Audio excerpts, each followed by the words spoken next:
era muy pequeño, pues tendría pues unos 3 años. Yo le traía la merienda, venía a jugar a las pelotas y aquí nos pasábamos la tarde jugando a la pelota.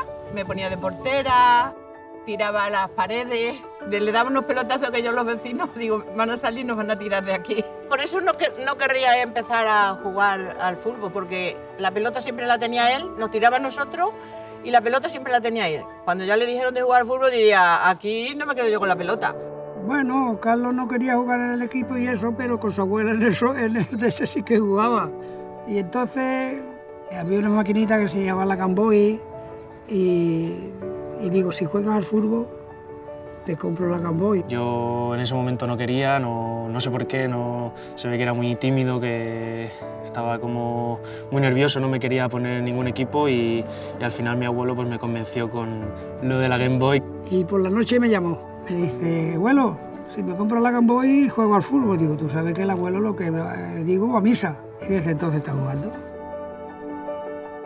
Se lo agradezco porque ha estado muy encima de mí y siempre ha querido que yo jugara a fútbol y por una gran parte suya estoy donde he llegado y espero llegar mucho más. Pues Bonrepòs me trae muchos recuerdos porque yo aquí jugué durante muchos años y luego aparte fue el comienzo de mi hermano. Desde los 5 a los 7 estuve 2 años aquí, esto era todo tierra.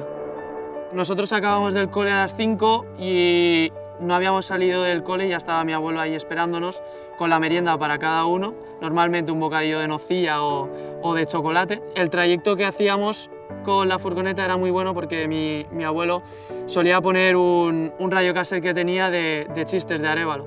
Mi hermano se sabe un montón de chistes de esos porque, claro, todos los días, 2 días a la semana, veníamos y la verdad es que mi abuelo se reía mucho con esos chistes y nos hacía mucha gracia a todos. Ya me los sabía de memoria y a veces venía aquí y contaba a alguno a mis compañeros que ya los tenía en la cabeza y los repetía siempre.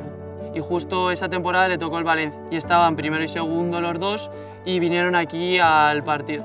Mi hermano jugó delantero centro y lo que hizo, pues marcó justo 3 goles. Ese partido me acuerdo como si fuera ayer y me acuerdo incluso el último gol que lo hice en esa portería de ahí, que estaba mi padre detrás y le di un abrazo. Nos fuimos de vacaciones y al llegar teníamos como 50 llamadas en el teléfono. Que venga el Valencia a por ti, sobre todo el partido ese que hiciste, que le metiste 3 goles, pues es un honor.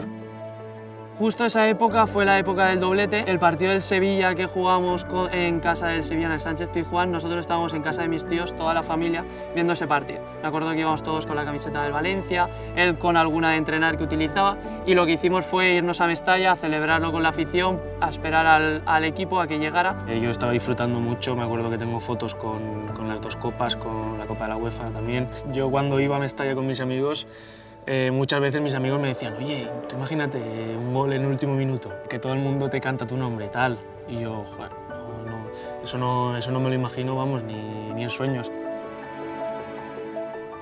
Yo me acuerdo de la primera vez que lo vi jugar contra el Leganés en el partido de Copa, en Mestalla. Yo disfruté mucho y la verdad es que fue un orgullo verlo entrar al campo.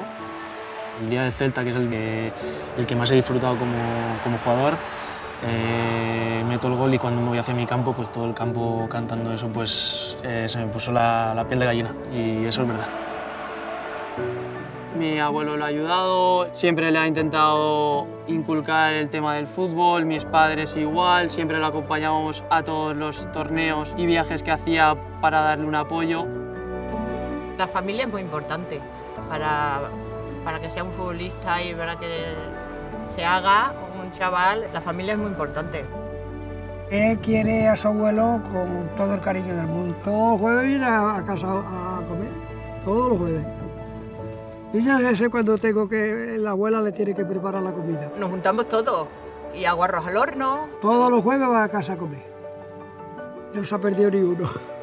Cuando salgo al campo, pues cuando veo toda la gente que se alegra por ver a su equipo jugar en casa y disfrutar de unas 2 horas de fútbol y sentirlo y vivirlo como buen valenciano y valencianista, pues me pongo muy feliz.